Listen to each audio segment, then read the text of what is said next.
Tecnoassist Braille, curso de Braille para professores, numa abordagem prática com tecnologia. Olá amigos, hoje temos uma enorme honra. Estamos entrevistando à distância a professora Dolores Tomé. Dolores Tomé é uma pessoa extraordinária na área de musicografia Braille. Ela foi educada na casa dela, o pai dela era cego e eu posso quase assegurar que ela deve ter aprendido primeiro Braille as letras convencionais. E Dolores realmente é uma apaixonada pelo Braille e pela musicografia Braille. Então eu gostaria, Dolores, querida amiga, que você se apresentasse para o pessoal conhecer um pouquinho sobre você. Meu nome é Dolores Tomé, eu sou flautista e atualmente curso doutorado na cidade do Porto, em Portugal, em informação e comunicação em plataformas digitais. Eu estou aqui para falar do que é musicografia Braille, o que muito me honra, porque eu vivo e convivi desde sempre com essa ferramenta maravilhosa que é a musicografia Braille. Dolores, Braille é importante. Eu sei que você considera importante, mas é importante como? Qual é o seu conceito sobre Braille? O sistema Braille ele constitui o meio natural de leitura e escrita das pessoas cegas. E ele tem um papel insubstituível e decisivo no acesso à informação, à cultura, à integração profissional e ao exercício pleno do direito à cidadania.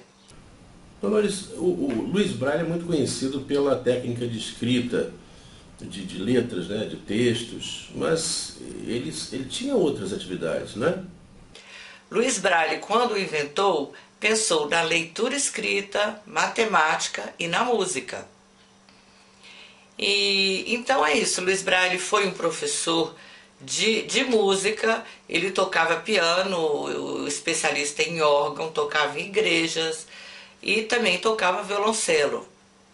E o mesmo método que ele desenvolveu e aplicou com os alunos é a base da musicografia Braille até hoje.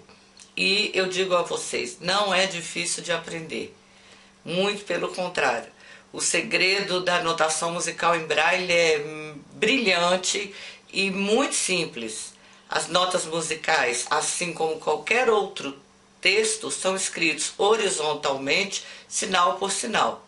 Desta forma, eles facilmente se adequam aos dedos do leitor. O sistema de notação musical Braille tornou-se um padrão internacional e, como tal, tem sido a única maneira para músicos cegos para usar a notação de música com independência, autonomia e além da genialidade do sistema. Mas, Dolores, realmente você pode traduzir para Braille, para a forma de pontinhos, qualquer coisa de música? Você imaginar que todos os sinais, absolutamente todos os sinais de música que existem em tinta, a gente pode transformá-los na musicografia em Braille e o músico cego ter acesso a todo esse código maravilhoso e não ficar limitado ao que dizem ser músico de ouvido, além de não ser o correto e nem ser um profissional completo. Na vida de Luiz Braille, eu imagino, Luiz Braille criança, deve ter havido pessoas que o incentivaram a aprender música. Eu já ouvi falar sobre uma certa pianista austríaca. Você conhece um pouquinho sobre essa história?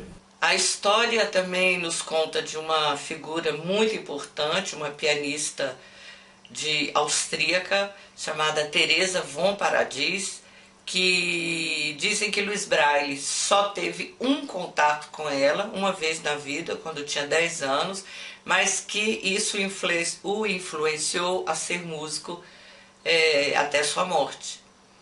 E essa Teresa von Paradis, ela teve muita influência, ela ficou cega.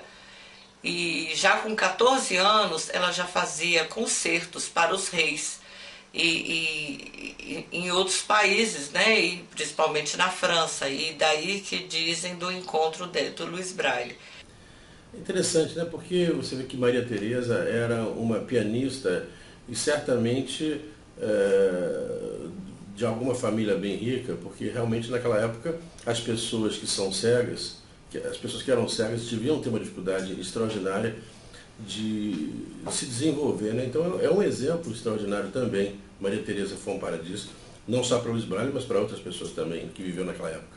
Então eu acho que ela também tem um papel fundamental, e até porque ela também ficou cega, que foi por um acidente, mas assim como Luiz Braille. Então eu acho que ela é anterior a Luiz Braille, falar dele é muito importante, falar nessa, talvez uma das pianistas mais famosas do século XIX.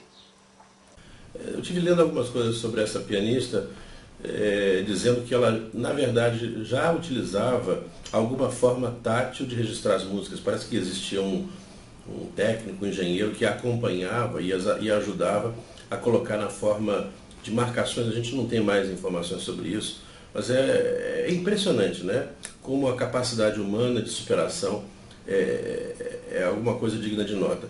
É claro que o grande papel de Luiz Braille é que ele conseguiu, através do método bem simples, criar uma estrutura que pudesse ser replicada por muitos e muitos anos. E realmente o método que Maria Teresa utilizava sumiu, né? Não se tem mais notícia.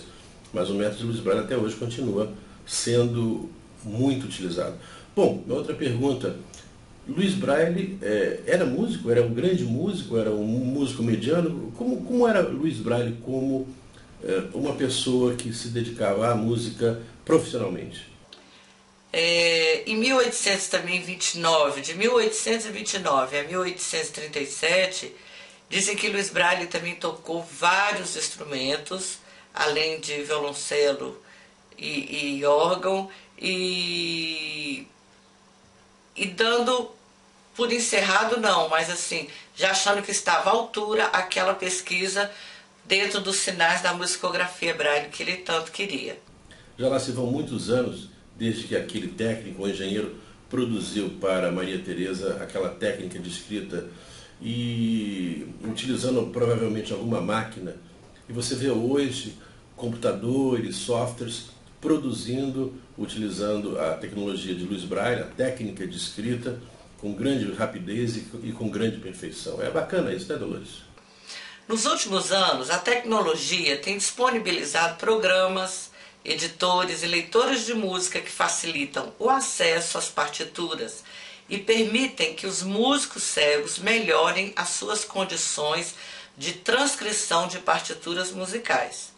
Esses músicos podem adquirir autonomia na sua formação musical, com vistas à sua profissionalização e também a sua integração com músicos que tenham visão, seja para o ditado de partituras, análises de obras ou qualquer outra relacionada ao tema. Ainda assim, os poucos programas disponíveis funcionam de uma forma bastante limitada, apresentando obstáculos, quer para os cegos ou não, para a criação de um texto musical, através do teclado numérico ou interface digital. Mas, Dolores, até que ponto os músicos conseguem ter autonomia, os músicos cegos, para transcrever partituras e para ler partituras?